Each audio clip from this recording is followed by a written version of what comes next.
Saya on kamera nggak? Baik, Pak. Nggak, maksudnya saya on kamera nggak? Kameranya nggak Kelihatan nggak? kelihatan, Pak. Oh iya. Ya nggak Nah, apa-apa. Yang penting lancar, Pak. baik ya, bisa kita mulai ya. Siap. Assalamualaikum warahmatullahi wabarakatuh. Waalaikumsalam warahmatullahi Assalamualaikum warahmatullahi wabarakatuh. wabarakatuh. Warahmatullahi wabarakatuh. Waalaikumsalam warahmatullahi wabarakatuh. Bismillah, alhamdulillah, la hawla wa la quwwata illa billah. Allah Ta'ala fil Quran al-Karim, a'udzu billahi minasyaitonir rajim. Wa likullin darajatun mimma amilu wa liyafiyahum a'malahum wa hum la yuzlamun. Shadaqallahul azim.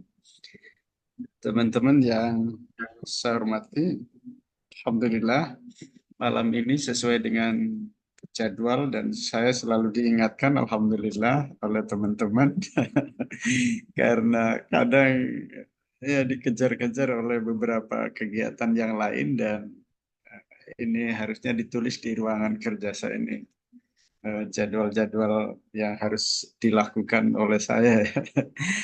Tapi alhamdulillah sore hari ini atau malam hari ini saya senang bisa ketemu lagi dengan teman-teman di pertemuan sinkronus ya pada mata kuliah eh, apa namanya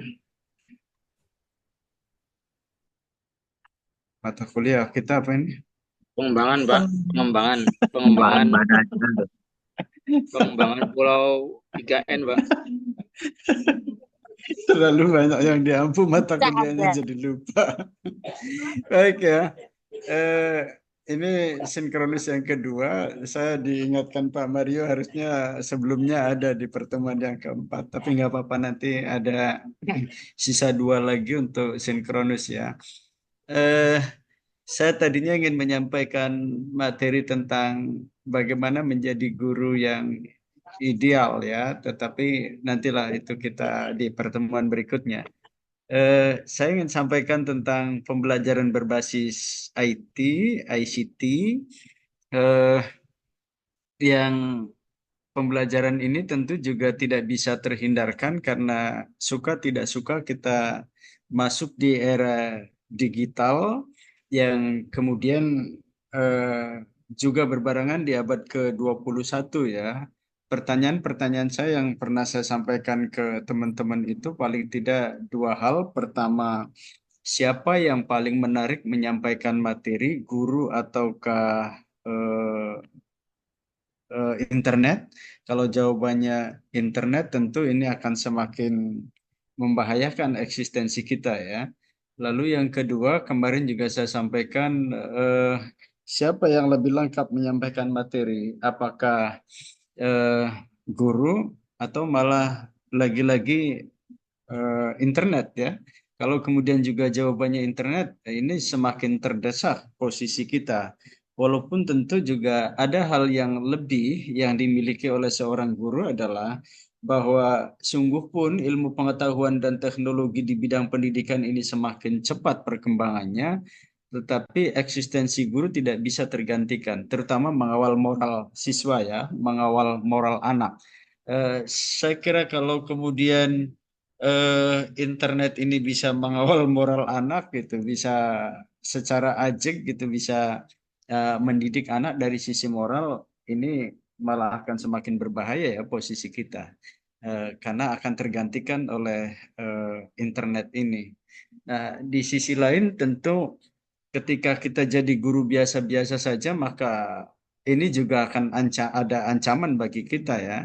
Karena kalau biasa-biasa saja, peran kita juga akan digantikan oleh peran IT, peran internet dalam proses pembelajaran itu. Sehingga saya kira menjadi guru yang critical thinking, high order thinking skill dalam proses pembelajaran itu sebuah tuntutan yang harus terus kita lakukan.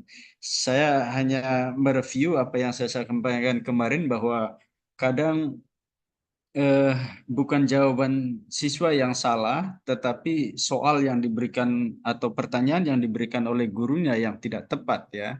Misalnya ketika ada pertanyaan eh, apa ibu kota negara ya. Ini kan IKN-nya nggak jadi ya. Apa ibu kota negara Indonesia? Pasti siswa akan menjawab serempak kompak tanpa berpikir kritis lagi. Dia akan refleks mengatakan Jakarta. Ya, bahkan cenderung gaduh kan mereka menjawab itu semua. Nah, saya kira itu kan bukan jawabannya yang salah ya, tetapi pertanyaan yang kita ajukan kepada siswa itu yang tidak tepat. Kenapa kemudian pertanyaannya tidak dibalik misalnya, kenapa Jakarta menjadi ibu kota Indonesia? Saya punya keyakinan kalau di kelas ada 20 sampai 25, paling tidak ada 25 jawaban yang berbeda kenapa Jakarta menjadi ibu kota Indonesia. Semua sangat bergantung kepada background latar belakang literasi yang dibaca oleh siswa-siswi kita gitu kan. Jadi artinya tidak akan kur jawaban itu sangat bergantung kepada latar belakang mereka untuk membaca kenapa kemudian Jakarta menjadi ibu kota Indonesia. Artinya seringkali kita mengajukan pertanyaan itu tidak menggugah siswa untuk berpikir tingkat tinggi, berpikir kritis. Nah, di sini kemudian peran literasi ICT saya kira sangat penting. Saya tidak ingin terjadi bahwa kalau dulu kan bedanya guru dengan siswa itu kan hanya semalam saja ya. Malam guru mempersiapkan diri atau jangan-jangan ada juga guru yang tidak mempersiapkan diri dulu tuh. Semalamnya membaca, mempersiapkan untuk apa yang kita ajarkan besok, siswa tidak gitu kan. Hanya bedanya semalam aja kan. Nah, sekarang di era digital semacam ini, di abad 21 ini, tentu eh, tidak bisa bahwa jedah itu akan menjadi pembeda kita. Anak-anak kita sekarang bisa mengeksplor kapanpun, dimanapun materi-materi pelajaran itu ya. Sehingga agaknya kalau kemudian kita berada di zona nyaman, tenang dengan posisi yang ada, jangan-jangan malah kemudian kita akan dikalahkan kemampuan dari sisi pengetahuannya, kognitifnya oleh siswa-siswi kita gitu. Nah, baik. Saya ingin masuk ke materi. Saya ingin singkat, nanti barangkali nanti ada hal yang perlu dipertanyakan, didialogkan. Ada ruang untuk diskusi kita ya. Ini juga hanya beberapa slide aja.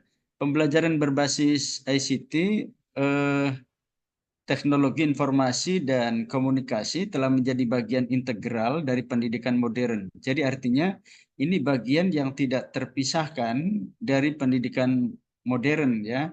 Jadi artinya ya memang sulit dihindari gitu. Kalau kemudian kita gaptek, apalagi ketek, gagap teknologi, ketinggalan teknologi itu sudah tidak bisa gitu. Kalau bahasanya Menteri Susi itu ya kalau kita ketek, gaptek dibuang aja ke laut. Ya, jadi mau tidak mau kita harus banyak belajar lah ya. Saya kadang juga banyak belajar dari teman-teman yang masih muda itu. Nah, pendidikan modern yang sekarang ini ya tentu ICT, pembelajaran informasi, komunikasi teknologi dengan menggunakan teknologi ini ya menjadi sebuah keharusan.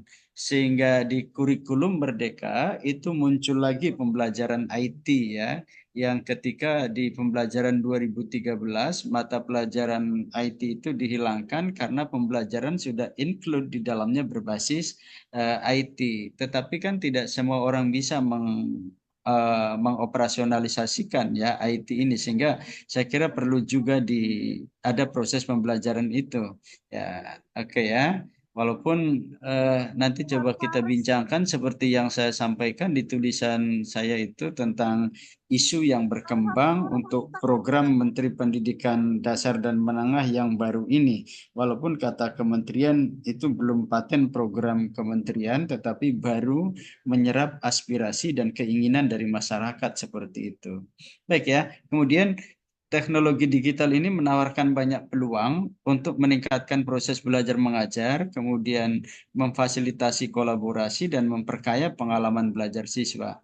Artinya bahwa proses pembelajaran sekarang tidak lagi dibatasi oleh ruang dan waktu ya, kapanpun, dimanapun bisa, bahkan cenderung individualistik ya. Artinya Bapak Ibu yang ada dari Kalimantan, dari Jawa Timur kan sekarang bisa ketemu ya pembelajaran ini yang dulu belum bisa terbayangkan eh, bahwa kita akan bisa belajar seperti ini dengan secara efektif ya. Bahwa kemudian Bapak Ibu ada kegiatan lain itu ternyata bisa tanpa harus datang ke kampus UIN Cyber Sahlur Jati Cirebon. Bahkan seperti Pak Supriyatna itu kan bisa sambil naik motor untuk belajar bersama kita gitu, bersama-sama dengan kita semua. Kemudian ya ada kolaborasi, ada kerjasama. Kolaborasi itu di kurikulum 2013 itu ada 4C ya. Critical thinking, kreatif, komunikatif, dan kolaboratif. Dan sekarang ini saya meminjam bahasanya Profesor Dr. Dedi Mulyasana yang mungkin pernah saya sampaikan ya. Kalau terjadi overlap pembicaraan, mohon maaf karena ada banyak juga yang kemudian sering ketemu ya. Eh, Prof. Dedi Mulyasana itu pernah waktu saya kuliah S3 itu jauh sebelum terjadi sekarang ya. Beliau memprediksi bahwa kemampuan seseorang sekarang ini akan dikalahkan oleh seseorang yang biasa-biasa saja, tetapi dia mampu membuat jaringan, networking, kolaborasi dengan teman-temannya yang lain, ya, atau dengan koleganya yang lain. Itu akan jauh lebih sukses ketimbang dia cerdas, tapi dia tidak mampu membangun jejaring ya, membangun networking, membangun kolaborasi. Nah, kolaborasi ini adalah bagian dari soft skill ya, yang akan bisa menjadikan seseorang bisa sukses. Yang kalau bahasanya Daniel Goleman itu 80% seseorang bisa sukses itu karena emotional quotient. Emotional quotient itu adalah soft skill ya, kemandirian, disiplin, jujur, dapat dipercaya, bisa berkolaborasi, bisa apa namanya bertenggang rasa, tanggung jawab, itu soft skill. Jadi kolaborasi itu bagian dari soft skill yang bisa apa namanya menjamin seseorang bisa sukses. Intellectual quotient itu, kecerdasan itu hanya nyumbang 20% aja Bapak Ibu. Bahkan temuan yang terbaru itu, kecerdasan hanya nyumbang 6% saja terhadap kesuksesan seseorang. Selainnya adalah soft skill itu, ya, emotional quotient itu, soft skill ya. Jadi kalau Nabi mengatakan kita harus sering bersilaturahim dan silaturahim itu implikasinya dua, satu nambah rezeki, yang kedua misalnya bisa memperpanjang umur dari sisi kualitatif, tentu silaturahim ini juga bagian dari soft skill gitu. Dan itu diajarkan oleh Nabi ya. Kemudian memperkaya pengalaman belajar siswa ya, tentu karena sangat variatif pembelajarannya sehingga ini bisa diperkaya pembelajaran anak, tidak monoton pada satu sumber tertentu dan metode pembelajaran yang terbatas gitu. Nah, kemudian di slide yang kedua, definisi dan pentingnya pembelajaran berbasis ICT. Dari sisi definisi, pembelajaran berbasis ICT itu mengintegrasikan penggunaan teknologi digital dalam proses belajar mengajar seperti komputer, internet, multimedia, dan aplikasi pembelajaran online yang sekarang sedang kita lakukan ini. Misalnya, ya, jadi teman-teman yang di pondok juga saya kira sepanjang kemudian kita menegasikan diri pondoknya pondok modern yang bukan salaf, tentu kurikulum dan pendekatan proses pembelajarannya juga harus akses teknologi ya. Saya kira sudah saatnya dan ini sudah diimplementasikan banyak kitab-kitab digital sehingga eh, Pak Kiai, Pak Ustadz, Ibu Nyai itu bisa ngajar kitab kuning itu misalnya pada saat libur supaya anak bisa terpantau juga bisa melakukan pembelajaran secara online, kitab-kitabnya digital gitu. Ya, atau ada CCTV yang di ruangan siswa santrinya sehingga nanti tidak boleh lagi terjadi pembulian ya di lembaga pendidikan kita. Karena ada 3 dosa besar yang tidak boleh dilakukan di lembaga pendidikan termasuk pesantren. Itu pertama bullying, bullying itu bullying, perundungan, kemudian pelecehan seksual dan intoleransi. Ya, itu saya kira dengan penggunaan teknologi CCTV kan pada akhirnya juga bisa dipantau ya. Karena mohon maaf, pesantren itu ibarat kain putih yang kalau ternoda dikit akan kelihatan semua gitu. Ya, padahal juga banyak di lembaga-lembaga lain terjadi kasus yang sama gitu misalnya. Tapi kan ketika pesantren yang melakukan itu dalam tanda kutip akan terjadi booming berita ya terhadap kasus yang terjadi di lembaga pesantren ini.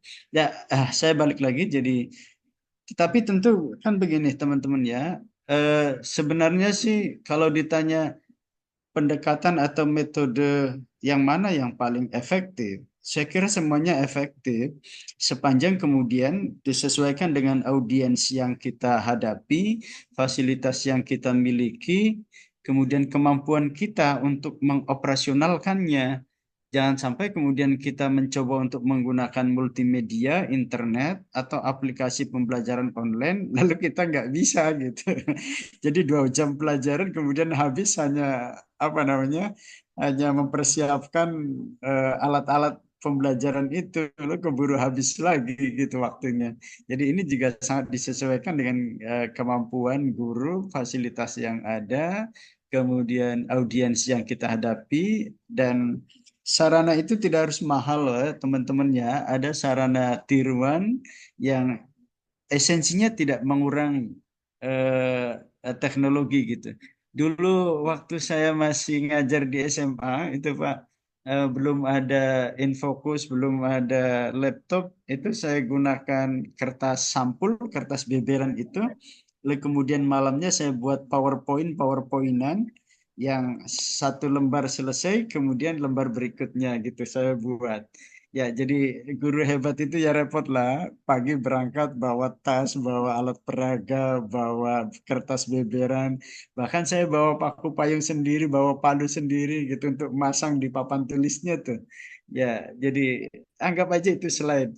Jadi guru yang hebat itu bukan guru yang kemudian melemparkan kesalahan kepada orang lain saja, tetapi dia tidak pernah melakukan apa-apa, tidak inovatif gitu. Ya, jangan sampai kemudian ada mengatakan, gimana saya mau ngajarnya hebat kalau infokusnya nggak ada? Gimana saya mau ngajarnya efektif kalau perpustakaannya tidak ada, labnya tidak ada. Jadi selalu melamparkan kesalahan ke kepala sekolah gitu misalnya. Padahal Anda tidak pernah melakukan apa-apa. Lakukan aja apa yang bisa dilakukan, yang itu kemudian bahasanya Prof. Renal Kasali itu disebut dengan inovasi. Ya, saya berkali-kali mengatakan guru inovatif, ada kata inovasi, inovasi itu kejam Pak, Ibu. Karena inovasi akan membunuh dalam tanda kutip sesuatu hal yang tidak relevan dengan kondisi kekinian. Jadi kalau kemudian teman-teman berada di zona nyaman di era disrupsi sekarang ini, disruption yang musuhnya nggak kelihatan, jangankan orang lain, kita juga akan menjadi musuh diri kita sendiri, gitu. Ya, kalau Anda berada di zona nyaman itu bahaya juga itu. Jadi sekarang harus ancang-ancang. Selesai S1 ambil segera formulir, ada peluang untuk S2 ambil S2-nya. Ya, jangan menanyakan anggaran, dananya dari mana. Udah alokasi anggaran itu Siap, akan Pak Dosen. disediakan oleh Tuhan, betul. Akan disediakan oleh Tuhan kalau kita kuliah. Jadi nggak mungkin dana yang dialokasikan oleh Tuhan untuk kuliah kalau kita tidak kuliah gitu. Ya, jadi harus jangan berada di zona nyaman gitu. Jadi bahasanya Lance Armstrong itu life is series of the beginning. Hidup itu selalu membuat lembaran-lembaran baru. Jadi kalau hari ini istrinya 1, ya besok harus istrinya 2. bukan begitu. Waduh, Amin. Jadi maksudnya Amin. Pak Omri, jangan Pak Omri, Pak diaminkan. Omri. Kelihatannya cocok Pak Mas Duki itu. Iya, karena teman saya punya hotel, saya nggak mau dibuat hotel syariah katanya, karena bakal cepat penuh. Kenapa hotel syariah? Karena bawa istrinya lebih dari 1, bawa anak-anaknya banyak, jadi cepat penuh. Enggak gitu. Kalau Sorry. bakasan nambah langsung nggak ngantuk ya Pak. Saya Mas kira cocok ini, Pak. Saya Iya. kira ini bagus. Apa hubungannya dengan ICT ya? Baik, saya ingin ngebut lah. Kemudian Ini urgensinya, pentingnya, ICT dapat meningkatkan efektivitas, efisiensi, dan daya tarik pembelajaran, serta menyiapkan siswa untuk hidup dan bekerja di era digital. Kan kemarin saya menyampaikan, 2400 tahun yang lalu, kalau tidak salah di materi yang pertama, Konfusius pernah menyampaikan, kalau pembelajaran hanya dengan ceramah, anak cenderung lupa, Pak. Kenapa? Karena daya konsentrasi anak itu sangat terbatas. Hanya beberapa menit aja, gitu kan? Tetapi kalau kemudian ditambah dengan visualisasi, dia akan ingat. Ya, ini kan sekarang divisualkan, diperlihatkan, ya dilihat oleh teman-teman materinya tidak hanya ceramah. Anak akan ingat gitu kalau divisualkan. Apalagi kemudian anak dilibatkan dalam proses pembelajaran, mereka akan bisa. Itu 2400 tahun yang lalu, Konfusius sudah menyatakan seperti itu. Jadi kalau kemudian kita yang berada hidup di abad ke-21 di era digital, tapi kemudian dengan pembelajaran yang manual, ya kalah dengan Konfusius yang 2400 tahun yang lalu sudah menyatakan itu. Ya, jadi pembelajaran akan efektif dari sisi waktu, dari sisi anggaran, efisien, dan daya tarik pembelajaran itu akan semakin menarik bagi siswa ya. Karena pada akhirnya memang pembelajaran itu harus menyenangkan, Pak, Ibu. Maka saya berkali-kali di hadapan guru menyampaikan pendekatan pembelajaran kita itu harus diawali dengan dulu itu ada pakem, paikem, paikem gembrot. Jadi M-nya itu nggak hilang itu. Pakem, pembelajaran aktif, kreatif, efektif, menyenangkan. Nah, M-nya itu ada menyenangkan terus. Lalu kemudian paikem ditambah I inovatif, ya. Lalu ada paikem gembrot ditambah gembrot gembira dan berbobot gitu. Jadi pembelajaran itu jangan membuat siswa terbebani gitu. Jangan membuat beban baru bagi siswa. Saya ini ekstrim saya kalau ngajar itu waktu di SMA saya tanya anak-anak itu. Nah, kalau belajar enak di kelas apa di kantin? Jawabannya pasti di kantin, Pak. Tapi kan nggak mungkin juga anak-anak saya dibawa ke kantin kan, saya dimarahin oleh kepala sekolah saya kan. Maka yang saya lakukan nuansa kantinnya dibawa ke kelas. Anda boleh makan, boleh minum, gitu cemilan dibawa ke ruang kelas belajar dengan saya nggak masalah, nggak apa-apa. Anda bawa minum gitu kan, sambil ya supaya enjoy lah enak belajar itu. Paling tidak kalau siswanya bawa minum, masa gurunya nggak dikasih kopi, nggak dikasih minum kan? Dikasih minum juga kan. Oke ya. Yang penting menyenangkan lah Pak. Ya, jangan jadi beban baru. Saya khawatir kalau kemudian ketika selesai pembelajaran kemudian ditanya, ada yang mau ditanyakan, lalu ada yang angkat tangan. Ada Pak, kapan pulangnya? Jadi kata-kata pulang itu lebih menyenangkan daripada diskusi atau materi yang diajarkan di kelas gitu. Karena jenuh di ruang kelas ya. Oke. Eh, Pembelajaran berbasis IT itu ya ini yang meringankan tadi efisien, efektif. Saya kan kebetulan ngajar agama ya. Ketika ngajar eh, kiamat kubro itu kan nggak harus capek-capek Pak, atau kiamat sugro.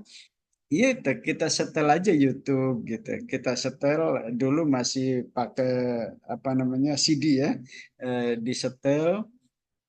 Udah setelah ditayangkan, baru kemudian selesai.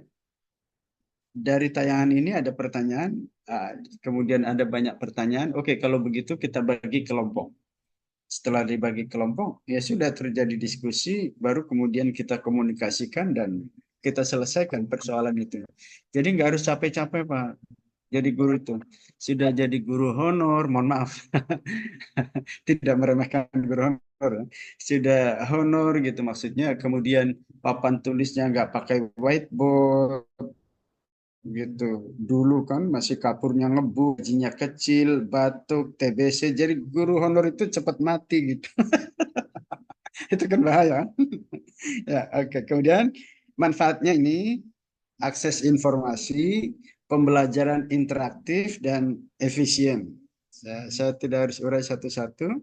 Kemudian karakteristik pembelajaran berbasis ICT itu satu fleksibel ya. Pembelajarannya dapat dilakukan kapan saja dan di mana saja sesuai dengan kebutuhan dan gaya belajar siswa. Jadi kita kan bisa ketemu nih, teman-teman mohon maaf saya nggak bisa jadwalnya pagi karena saya harus ada jam di Pasca, kebetulan offline ketemu dengan mahasiswa menjelang UTS, minggu depannya UTS. Jadi saya sampaikan ke teman-teman kan, boleh nggak kita ketemunya malam? Oh bisa Pak, Ba'da Isya. Nah ini kan fleksibel gitu kan, bisa ketemu kapanpun, dimanapun. Ya teman-teman tidak harus ke Indramayu, ke Cirebon untuk ketemu dengan saya kan, cukup di rumah masing-masing. Kemudian berpusat pada siswa, siswa menjadi pusat dari proses pembelajaran dengan guru berperan sebagai fasilitator. Di era sekarang ini, siswa itu menjadi objek sekaligus juga subjek dalam pembelajaran. Dia harus diberdayakan. Ya, guru itu bukan satu-satunya sumber belajar. Ya, karena ada banyak sumber belajar yang bisa diakses oleh siswa kapanpun, dimanapun. Ya, mereka bisa mengeksplor materi itu sehingga kemudian kadang dari sisi pengetahuan, kalau tadi saya menyampaikan, kita menyampaikannya biasa-biasa saja, boleh jadi akan dikalahkan oleh siswa kita ya, yang sangat aktif sekarang mengeksplor. Generasi Gen Z itu di Indonesia generasi yang paling terbesar mengakses teknologi komputer, Pak. Teknologi internet itu di kita ini, Gen Z ini. Itu sangat luar biasa. Jadi artinya mereka tidak lepas dengan HP di genggamannya gitu. Kemudian yang ketiga, penggunaan multimedia digital seperti teks, gambar, audio, video, animasi untuk memperkaya pengalaman belajar ya. Saya kan kadang juga coba buka YouTube saya ke teman-teman mahasiswa itu, kemudian Anda lihat, dengar secara seksama, baru kemudian coba didiskusikan bersama. Jadi ya setelah melihat YouTube penjelasan saya, pada akhirnya kemudian ya penggunaan video, audio visual aids itu kan menjadi juga bagian dari sarana pembelajaran yang tidak harus membuat guru capek ya. Oke. Kemudian ini peran guru ya dalam pembelajaran berbasis ICT itu tadi lagi-lagi fasilitator ya. Jadi jangan terlalu mendominasi dalam proses pembelajaran guru itu. Hanya fasilitator aja lah. Ini kan karena saya ingin menjadi pengantar ya. Kalau biasanya kan diskusi ya mahasiswa itu. Nanti di akhir kalau ada perdebatan yang belum selesai dan perlu penekanan dari dosen, baru dosen bicara kan. Kalau enggak ya udah tanda tangan aja absen kemudian dapat honor. Jadi mendengarkan perdebatan mahasiswa langsung dapat honor. Tapi kan kadang saya izin ya, saya menyampaikan materi untuk menghalalkan honor saya. Jadi saya bicara di akhir. Desainer pembelajaran, jadi coba dirancang kegiatan pembelajaran itu kira-kira tidak monoton, membuat pembelajaran yang menarik. Jangan sampai apa yang dikritisi oleh Profesor Paul Freire, seorang tokoh pendidikan dari Brasil, yang mengkritisi dunia pendidikan kita ini, karena di kita seringkali menganggap proses pembelajaran di ruangan kelas itu seperti bank, yang menganggap bahwa semakin diisi semakin berbunga. Ya, semakin banyak bunganya gitu, berbunga-bunga. Padahal anak itu tidak sama dengan bank karena mereka punya potensi masing-masing ya, bawa potensi masing-masing, dan tugas kita itu adalah bagaimana bisa memberdayakan potensi itu karena kita sebagai fasilitator sehingga kemudian lebih dahsyat perkembangannya. Bukan malah kemudian membunuh potensi anak ya. Ini kan yang terjadi, banyak anak yang dimatikan potensinya oleh guru-guru kita, oleh sekolah-sekolah kita, terutama di sekolah-sekolah formal. Siapa yang tidak tersinggung ketika ada orang mengatakan, kalau saja di negeri ini ijazah bukan menjadi persyaratan formal, saya tidak akan sekolahkan anak saya di lembaga formal. Cuma persoalannya di kita ini, selembar ijazah, sertifikat itu menjadi sesuatu hal yang utama, persyaratan utama. Sehingga mau tidak mau, anak saya harus disekolahkan ke lembaga formal katanya. Kan saya kira ya cukup tersinggung juga bagi seorang praktisi dan yang bergelut dalam dunia pendidikan. Ada apa sejatinya dengan dunia pendidikan kita? Yaitu karena problemnya kita kadang mematikan potensi anak. Padahal sejatinya mungkin saya pernah menyampaikan tidak ada anak yang bodoh. Nanti coba kita bahas tentang pendidikan atau sekolah bukan kuburan massal ya yang pernah saya sampaikan itu nanti kita coba bahas breakdown itu semua. Karena ditemukannya multiple intelligence itu semakin menegaskan bahwa sejatinya kan tidak ada anak-anak yang bodoh ya, nggak ada. Mereka bisa berkembang, mereka bisa maju, sukses sesuai dengan potensinya masing-masing. Dan tugas kita adalah memfasilitasi mereka semua supaya sukses. Ya, kemudian evaluator betul bahwa evaluasi penggunaan apa namanya ICT dalam pembelajaran dan mengembangkan strategi untuk meningkatkannya. Nah, ini kan semakin mudah ya kita melakukan evaluasi dengan ICT. Di SMK itu sebelum SMA juga diterapkan itu sudah akses teknologi, jadi tidak lagi paper test ya, tidak lagi menggunakan kertas tesnya, tapi sudah menggunakan apa eh, platform digital ya, HP-nya masing-masing, ujiannya dari situ aja gitu. Jadi semakin ngirit gitu. Nggak ada apa namanya penggandaan soal gitu teknik evaluasinya. Oke, kemudian berikutnya. Nah ini tantangannya ya. Tantangan dan kendala dalam pembelajaran berbasis ICT. Infrastruktur, keterbatasan akses, dan ketersediaan perangkat keras serta jaringan internet yang memadai di beberapa daerah. Ini juga problem yang dihadapi di kurikulum Merdeka ya. Ketika kita mencoba untuk menggunakan platform digital gitu misalnya, tapi ternyata di beberapa daerah tidak sama ya fasilitas yang mereka miliki.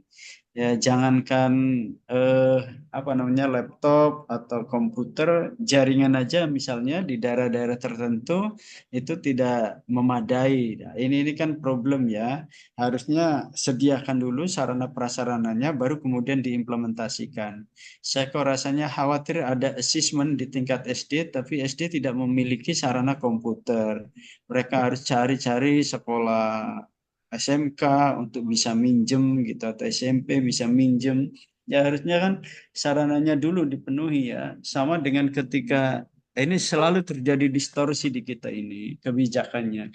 Ketika ujian nasional diterapkan, tapi mutunya belum sama. Ya, padahal standarnya udah nasional. Soalnya dari Jakarta. Padahal Jakarta dengan Cirebon tidak sama, Jakarta dengan Papua tidak sama, Jakarta dengan NTT tidak sama, tapi standar mutunya disamakan gitu. Soalnya disamakan. Ini kan problem ya saya kira ya dari sisi infrastruktur. Kemudian kompetensi guru ya. Beberapa guru masih memiliki kemampuan terbatas dalam mengintegrasikan ICT dalam pembelajaran. Ya, jadi sekarang ini ya di luar siswa satu-satunya benda hidup itu ya guru, Pak. Kurikulum itu sebagus apapun, itu tidak akan memiliki daya ungkit apa-apa kalau kemudian gurunya tidak change in belief and value. Tidak ada perubahan gitu ya. Ya, jadi kalau kurikulumnya bagus, sarananya juga hebat, lengkap, tapi gurunya masih kayak lagunya Betaria Sonata tuh, aku masih seperti yang dulu. Wah itu ya akan bahaya juga, susah tidak akan maju. Jadi kompetensinya harus ditingkatkan. Dan pilihan Anda untuk kuliah di S1 PJJ UIN Syekh Nurjati Cirebon ini adalah pilihan tepat untuk meningkatkan kompetensi kita ya di bidang yang lainnya walaupun dari sisi pengetahuan keagamaan saya kira tidak diragukan. Yang ketiga, budaya belajar, perubahan paradigma belajar dan penyesuaian peran siswa dan guru dalam pembelajaran berbasis ICT. Jadi budaya belajar harus ketemu tatap muka gitu atau hanya monoton ceramah itu sekarang mulai ditinggalkan ya dengan pembelajaran berbasis IT itu. Oke. Kemudian ini contoh-contoh pembelajaran berbasis ICT yang efektif, pembelajaran berbasis platform digital ya sekarang gampang kan sudah pakai Google Classroom, bisa pakai Microsoft Teams dan lain-lain lah ya. Dulu saya pernah ingin kerjasama kampus di Indramayu dengan kampus Bandung ya. itu ternyata nggak bisa Pak. Kita harus buat peralatan dulu katanya untuk telekonferen supaya tidak dianggap kelas jauh gitu telekonferen. Itu peralatannya mahal sekali Pak. Ah, ternyata sekarang kan bisa dikalahkan dengan alat-alat yang cukup mahal itu hanya dengan Zoom meeting kan sekarang ini. Ya, yang paling tidak kuotanya kita punya lah gitu. Ya, jadi semakin mudah dengan platform digital ini. Eh, iya, Google Classroom hmm, kan enak kita bikin materi, kemudian apa lagi ya, penilaiannya dan lain-lain juga cukup efektif ya. Kemudian pembelajaran berbasis teknologi inovatif, memanfaatkan teknologi inovatif seperti realitas virtual gitu. Jadi langsung ya live, kemudian augment apa ini? Augmented reality. Jadi apa ya? Ya bisa belajar langsung gitu. Misalnya dokter itu tidak harus membedah praktek ya, membedah mayat itu dengan orang beneran, tapi kan cukup dengan kita melihat audio yang kita tayangkan, audio visual itu yang sejatinya juga sama dengan misalnya membedah orang yang sesungguhnya gitu, karena semua ditayangkan di situ. Ya, jadi kemudian simulasi digital dan lain-lain lah. Pembelajaran kolaboratif mendorong siswa untuk bekerja sama dalam proyek dan tugas menggunakan alat-alat kolaboratif digital. Ya, misalnya eh, hasil dari magang ya. eh iya, di MPI itu ada magang. Coba Anda buat laporan tapi dalam bentuk apa namanya? eh, ya video, ya di videonya dibuat, nah, itu kemudian tinggal dilaporkan. Jadi lebih lebih enak, lebih singkat gitu. Kemudian eh, ini keterampilan yang dibutuhkan guru dalam pembelajaran berbasis ICT, literasi digital, desain pembelajaran dengan memanfaatkan teknologi, pengembangan profesional. Ya, guru harus terus belajar dan mengembangkan keterampilan terkait ICT ini. Jadi ya profesional itu kan, ya tahu, saya menyampaikan di sini atau di kelas yang berbeda ya. Profesional itu dalam Islam, ketika Nabi mengatakan idza wusidal amru ila ghairi ahlihi fantadhiris sa'ah, itu kan implikasinya dua ya. Dulu itu pernah saya sampaikan. Satu, bekerja karena Allah, maka profesional itu selalu transenden Pak muatannya. Ya, tetapi persoalan kan tidak hanya selesai karena Allah. Yang kedua, pekerjaan itu juga harus dilakukan oleh ahlinya, orang yang kompeten di bidangnya. Itulah profesional. Ya, ya, jadi termasuk kita menggunakan ICT. Kolaborasi, kemampuan untuk bekerja sama dengan rekan dan siswa dalam penggunaan ICT. Ya, kalau kita nggak mampu minta bantuan teman yang lain. Nah, tolong ya, ini ditayangkan, ini dibantu, gitu. Karena hal-hal lain gitulah. Oke, implementasi pembelajaran berbasis ICT di Indonesia. Ini infrastruktur, investasi dalam pengembangan infrastruktur ICT di sekolah-sekolah termasuk perangkat keras dan jaringan internet. Jadi memang ini harus disiapkan dulu ya, ruang ICT-nya, peralatannya, termasuk orang-orangnya, ya, man-nya, ya, di samping tool ya. Eh, di salah satu perguruan tinggi di Cirebon itu ada yang sudah berbasis digital ya, udah lama perguruan tinggi swasta. Itu kalau ada dosen yang belum bisa di LMS-nya itu di guide oleh operator sampai kemudian dia bisa gitu, baru kemudian akan ditinggalkan. Artinya operator ini nanti akan mengguide dosen yang lain. Pelatihan guru, pelatihan dan pengembangan profesi guru dalam mengintegrasikan ICT dalam pembelajaran. Jadi ini penting, workshop in dan on itu terus dilakukan ya untuk guru-guru ini supaya bisa berselancar dengan teknologi. Kurikulum, penyesuaian kurikulum untuk mengakomodasi pembelajaran berbasis IT dan keterampilan digital. Ya, ini nasib kurikulum merdeka sangat bergantung kepada kebijakan menteri yang baru sekarang. terutama menteri dasar dan menengah ya, karena juga tidak hanya SMA tapi juga SMK ya, dan seterusnya. Kemudian yang terakhir ini kesimpulannya, pembelajaran berbasis ICT telah menjadi bagian penting dalam pendidikan modern, membuka peluang untuk meningkatkan kualitas pembelajaran dan keterampilan digital siswa. Jadi ini memang sebuah keharusan ya, dan bagian yang urgen yang tidak terpisahkan dalam proses pembelajaran kita. Kemudian tentu rekomendasinya, sarannya adalah perlunya komitmen dan kolaborasi antara pemerintah, sekolah, dan guru untuk terus mengembangkan dan mengimplementasikan pembelajaran berbasis ICT secara efektif. Jadi artinya jangan sampai kita menerapkan pembelajaran berbasis ICT, tapi sarana prasarananya tidak ditanggung oleh negara. Negara tidak hadir, pemerintah tidak membantu itu semua. Saya ketika zaman pandemi itu mengacungkan jempol ke Malaysia ya. Kenapa? Ketika pandemi itu negara betul-betul hadir gitu. Terutama bagi mereka yang tidak mampu ya. Kalau yang mampu kan nggak masalah. Yang tidak mampu itu disediakan laptopnya, kemudian dibantu pembelian HP-nya, termasuk kuotanya. Ya, di kita kan pernah dibantu kuota, ya, tapi kemudian hanya beberapa bulan aja.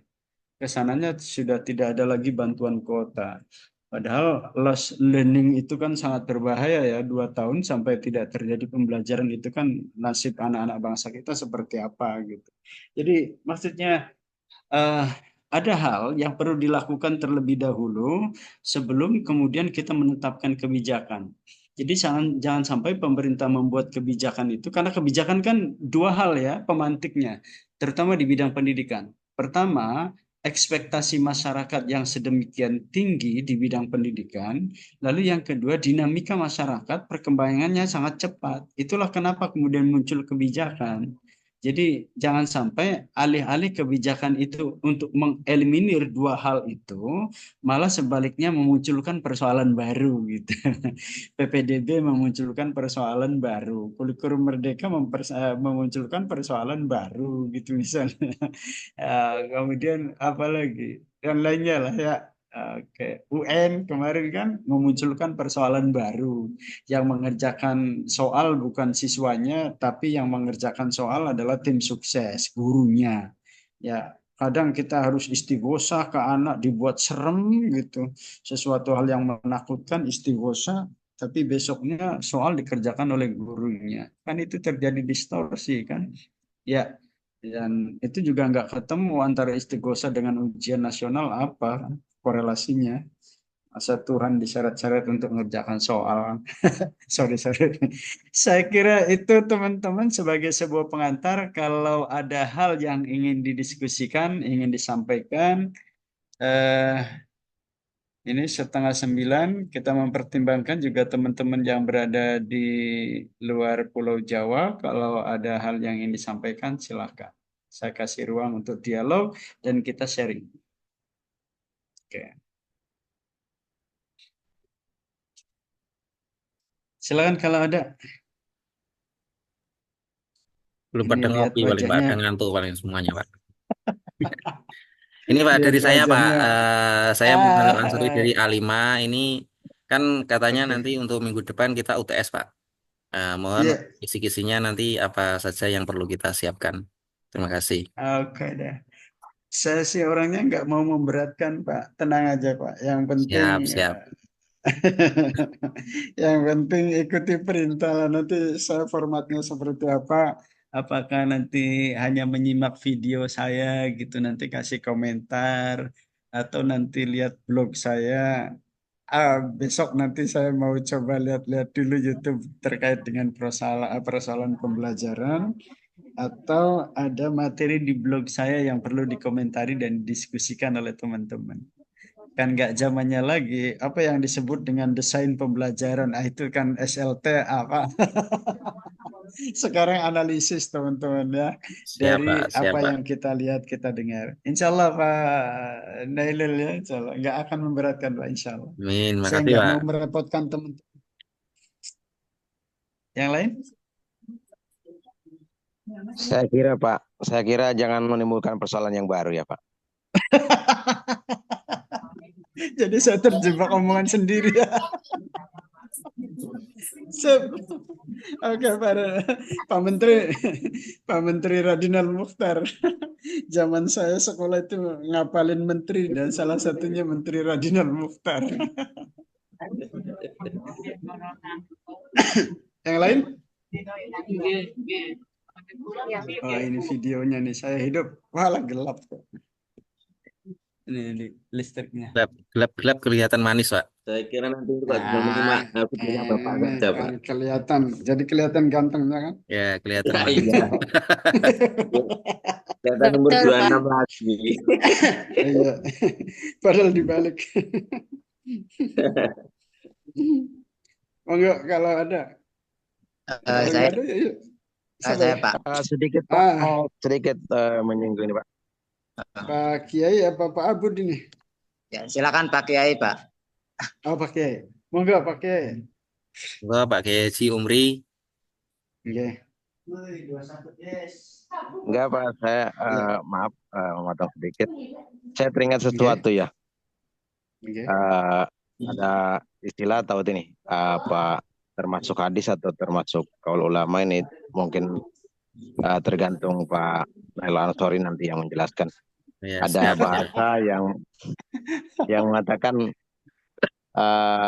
lisanul hal absahu min lisanil qaul gitu ya. Sepertinya ini apa namanya terjemah dari bahasa itu mulai nampak sebetulnya Pak.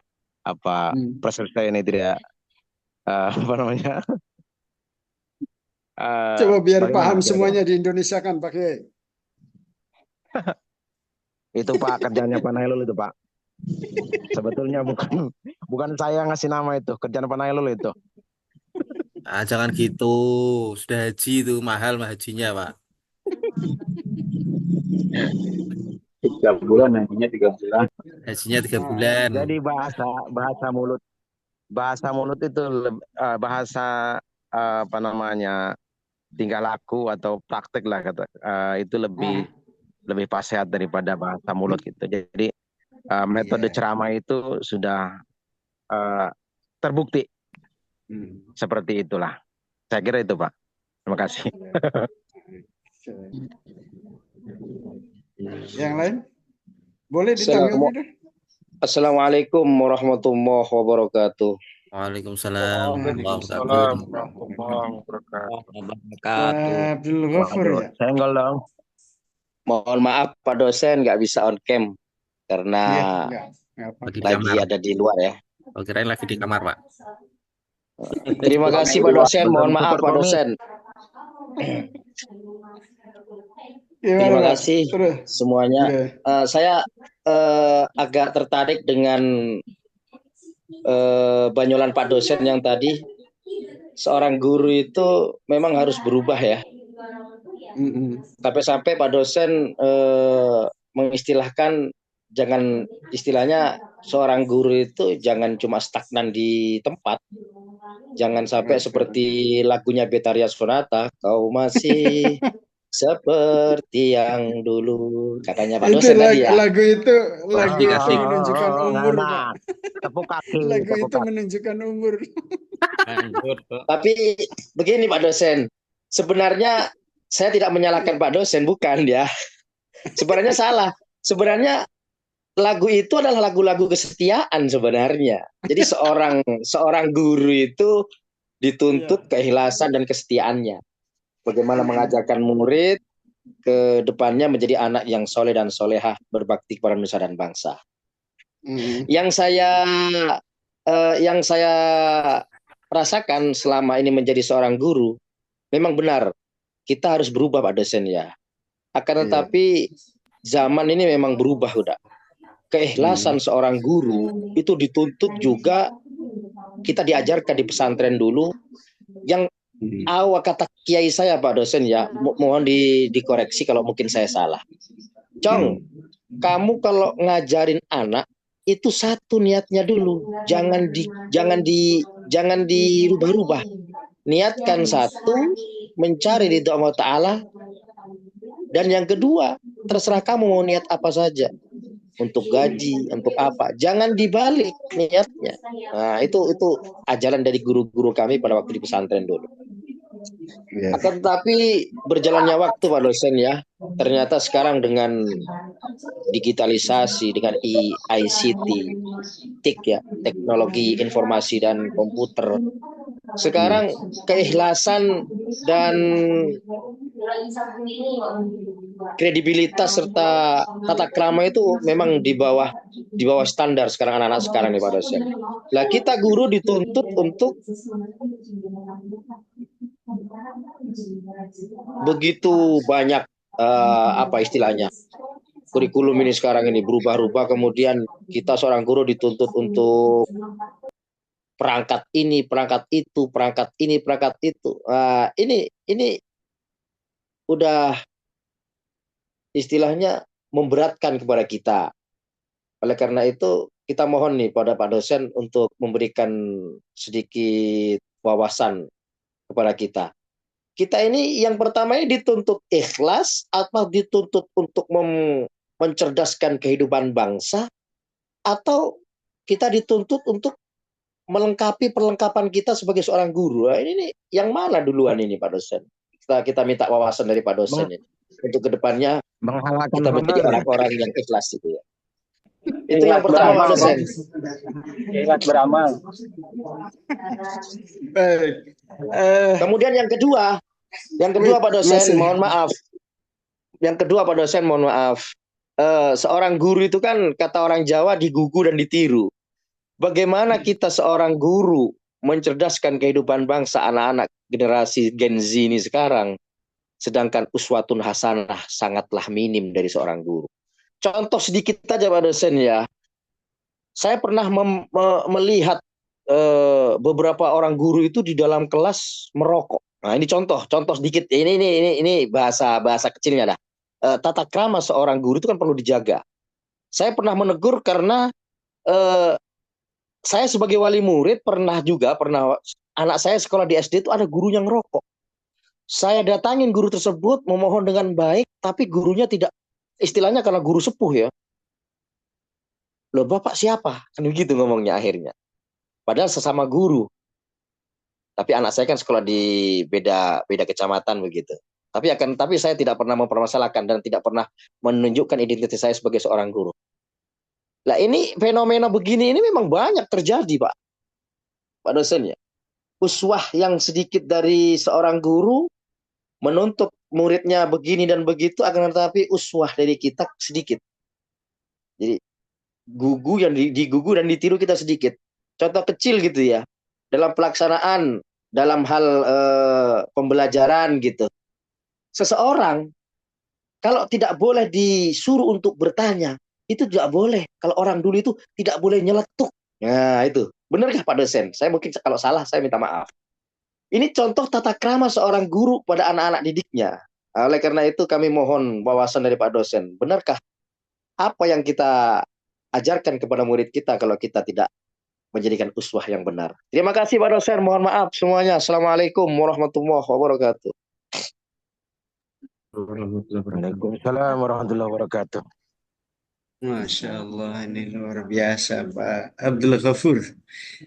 Teman-teman, tadi saya menyampaikan tentang idza wusidal amru ila ghairi ahlihi fantatiris sa'ah. Itu kan saya tidak berapologi ya. Artinya ketika misalnya dunia luar mengatakan kita harus profesional, sebenarnya 14 abad yang lalu kita sudah diajarkan untuk profesional dalam bekerja. Buktinya Nabi menyampaikan ini. Dan profesionalisme itu, saya tadi menyampaikan, implikasinya adalah dua. Satu, bekerja karena Allah. Bekerja karena Allah itu artinya tidak kapital ansih yang akan kita tuju. Tetapi bahwa kemudian dari pekerjaan kita ada honor, ada gaji, yaitu implikasi saja dari pekerjaan yang kita lakukan. Saya tidak mengatakan bahwa kemudian ketika kita digaji atau diberi honor itu tidak ikhlas, tetap kita niatnya karena Allah.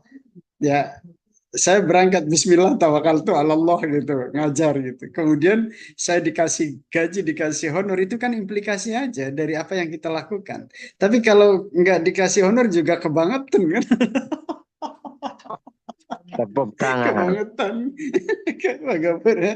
Jadi begini maksud saya, ketika Anda bekerja, itu makanya profesionalisme itu tadi saya menyampaikan selalu bermuatan transenden.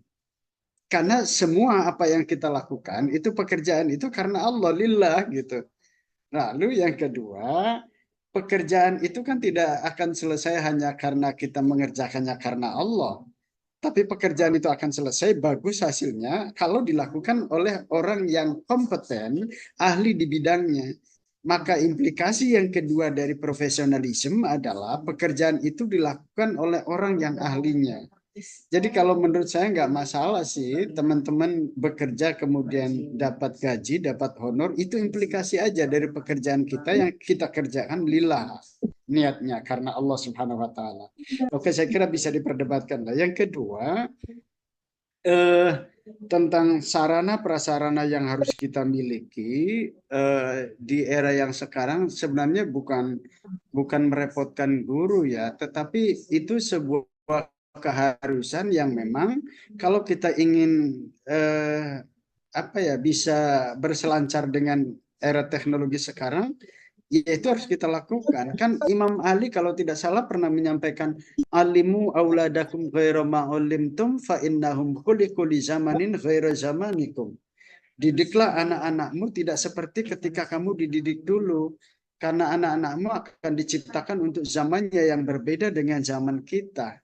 Bahkan Khalifah Umar itu pernah menyampaikan, anak-anakmu sejatinya bukan anakmu, tapi anak zamannya.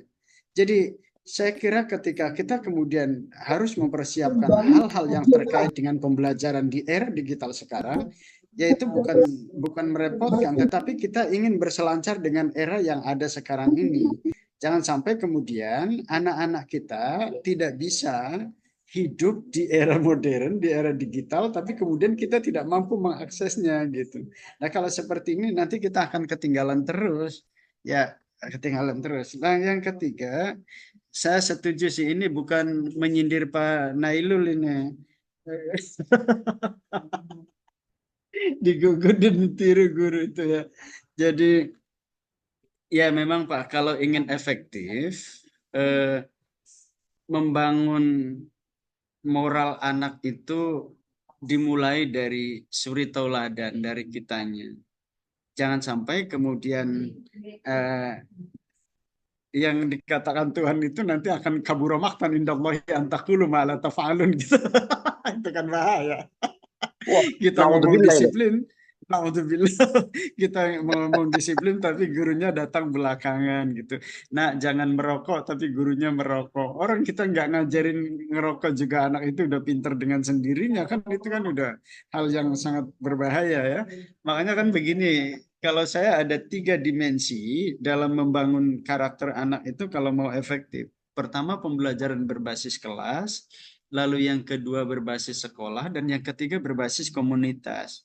Berbasis kelas itu ya kalau kelas kita mengajarkan anak supaya disiplin, tidak boleh nyontek, semua guru di kelas akan mengatakan hal yang sama seperti itu. Nah jangan ngerokok, gurunya ngajar juga jangan ngerokok, berbasis kelas gitu. Nanti kalau tiap kelas sudah melakukan itu akan berbasis sekolah. Semua akan sepakat di sekolah itu. Nah, kalau kemudian yang ketiga bisa dilakukan berbasis komunitas, karena kita membangun karakter tidak cukup hanya dengan guru dan anak atau kepala sekolah, tapi juga komunitas. Termasuk komunitas yang terdekat adalah kantin. Kalau saya ngajar di SMA gitu misalnya SLTA, ya dilarang rokok tapi kantinnya jualan rokok. Ketika anak belajar justru dia jajan gitu, makan di di kantin. Kenapa nggak mengatakan penjaga kantinnya, nah masuk aja dulu nanti kalau istirahat ke sini lagi.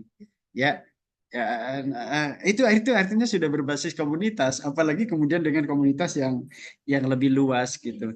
Jadi saya akan sepakat dengan Bapak bahwa kalau kita ingin membangun karakter, dan karakter itu kan tidak diajarkan, tapi dipraktekkan. Karakter itu eh, ya dengan suri tauladan, dengan pembiasaan. Ya, kita tidak penting salaman yang baik itu seperti apa. Yang penting misalnya anak ketemu gurunya salam, kemudian mengucapkan salam, kemudian salaman, hormat kepada gurunya dan lain-lain. Ya, yang berikutnya saya kira ini zamannya berbeda, Pak Gofur ya. Eh, ini tidak berarti bahwa tidak tawadu ya, tidak menghormati gurunya ketika misalnya siswa yang memotong pembicaraan guru, justru saya mengatakan, nah kalau saya sedang atau ke teman-teman mahasiswa, kalau saya sedang menjelaskan, kemudian ada hal yang ingin dipertanyakan oleh Anda, ingin menyampaikan ke saya, tidak harus nunggu di akhir. Barangkali Anda lupa, potong aja pembicaraan saya, nggak apa-apa. Yang penting Anda mengatakan, Pak, mohon maaf, tadi Bapak mengatakan ini, saya kok rasanya kurang sreg, atau pada pandangan saya kok sepertinya seperti ini. Ini karena memang alamnya sekarang semakin demokratis dan sepanjang itu menjunjung etika, saya kira nggak masalah sih pada pandangan saya ya. Tidak harus menunggu selesai gitu. Saya selalu menyampaikan begitu daripada kemudian mahasiswa ditanyakan apa yang harus Anda tanyakan di akhir. Ada Pak, satu, kapan pulangnya? Jadi diskusinya nggak menarik, yang ditanyakan kapan pulangnya. Kata pulang itu lebih menarik daripada diskusi yang disampaikan oleh dosennya. Saya kira itu sih ya Pak Gopur ya. Hal lain saya kira bisa kita diskusikan bersama dengan teman-teman yang Oke, lain. terima kasih Pak dosen. Mohon maaf Pak dosen. Ya. Oke, thank you. Yang lain?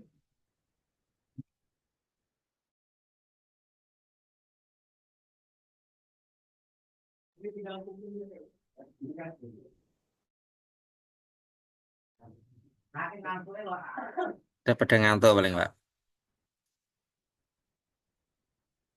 Kalau sudah cukup ya kita akhiri aja. Nanti kan kita bisa breakdown lagi di hal yang berbeda atau ketemu kapan. Nah, kalau ketemu darat ajak-ajak saya lah. Saya pengen ketemu Ya Pak. juga di wajah aslinya. A56 ini kangen. Jogja. Ajak saya. Oke, saya kira itu. Jam 9. Mau jam 9 ya, kurang 15 menit. Cukup? Mungkin cukup Pak. Oke. Cukup. Thank you ya. Cukup. Ya, teman-teman, makasih semuanya. Keren, saya suka ketemu dengan teman-teman ini. Nanti kita coba bahas lagi hal-hal yang lebih aktual terkait dengan proses pembelajaran kita. Ada banyak tema-tema yang menarik di ujung itu, saya kira saya sampaikan. Karena saya tidak ingin, kalau di S2 itu, mata kuliah saya silabusnya selalu dibuat yang aktual, lalu kemudian teman-teman dibikin jurnal diskusinya, formatnya, kemudian bisa diupload dalam bentuk jurnal gitu. Dan nama saya bisa dicantumkan walaupun yang nyusun mahasiswa. Dan bagian dari strategi dosen kan supaya jurnalnya ada. Atau nanti soft file materinya di. Nah ini teman-teman kan ada tugas ya. Yang kelompok itu makalah itu ya. Iya kan? Ya nanti dikumpulkan di akhir di PJ atau siapalah yang mengumpulkan soft filenya. Ya saya ingin nanti jadi buku tentang media pembelajaran kita dengan silabus yang saya sampaikan itu. Mas jangan lupa kalau nggak ngumpulin soft file nggak ada nilainya semuanya. Siap Pak, siap. Galak Nanti. sekali dosennya. Ya, dikumpulin nanti menjelang akhir UAS, kita ingatkan sama-sama untuk mengumpulkan soft file. Kan kelompok kan soft filenya yang bagus ya, dengan rujukan yang jelas, daftar pustakanya. Baik, walhal, thank you semuanya. Sekali lagi saya suka ketemu dengan teman-teman, bahagia. Until here, ila liqa. See you next week. Goodbye. Assalamualaikum warahmatullahi wabarakatuh. Waalaikumsalam. Assalamualaikum warahmatullahi wabarakatuh. Kalau mau lanjut silakan, saya izin live ya.